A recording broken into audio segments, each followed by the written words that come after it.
friends. How are you today?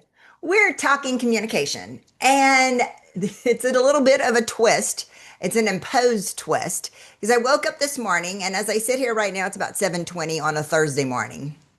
And as I woke up a couple hours ago, turned on my computer, got my cup of coffee, and I was getting these incredible messages from Outlook saying that my password was wrong and it didn't recognize my email and all the stuff.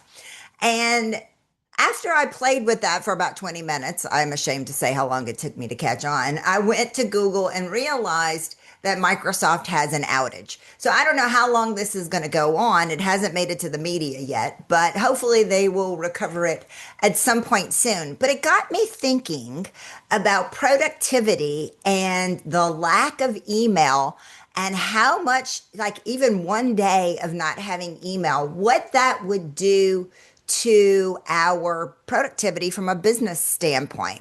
Could you get anything done if your email was down for a day?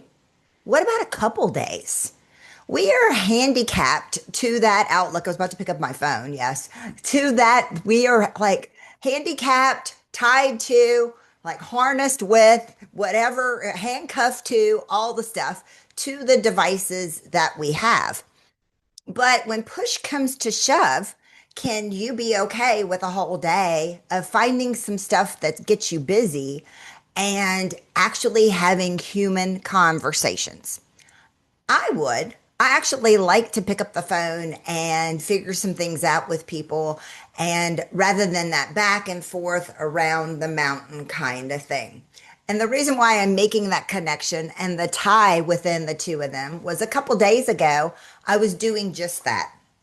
There's an assistant that I was working with, and I tried to get her on the phone before, and it's terrible. We play phone tag. So I find the easiest way is just to ask her to call me. Well, I offered up some dates to her 3 weeks ago that worked for me for a meeting. Well, she didn't respond. Of course, it was a holiday, so I get it. But she just responded this week, and she took like the dates that I now don't have available because, of course, my schedule has changed since then. And it was a very particular kind of meeting. I do use Calendly, but it was a very particular kind of meeting to what we needed to create. And so it's a little mini training that I'm doing for them. But I kept saying to her, when you have a chance, just give me a call. My schedule's available today. Let's just figure this out. And we went back and forth and back and forth till we finally, after like 5 emails, figured out a day that worked for her team and for my schedule. It could have all been resolved in 2 minutes' time on a phone call. And I get it. Some of us do not like to talk on the phone. Get me to Friday afternoon at 3 o'clock in the afternoon. I'm sorry, I have a frog in my throat. And my voice does that Friday afternoon at 3 o'clock afternoon, and I don't want to talk anymore. But the reality is, I'm also about being efficient and effective in what I do.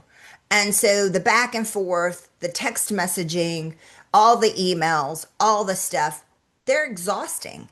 So sometimes, and here's where I'm landing the plane, sometimes an outage for our email could actually be a good thing. Not forever, but maybe for a few hours or even a day. What about you? Can you survive without email?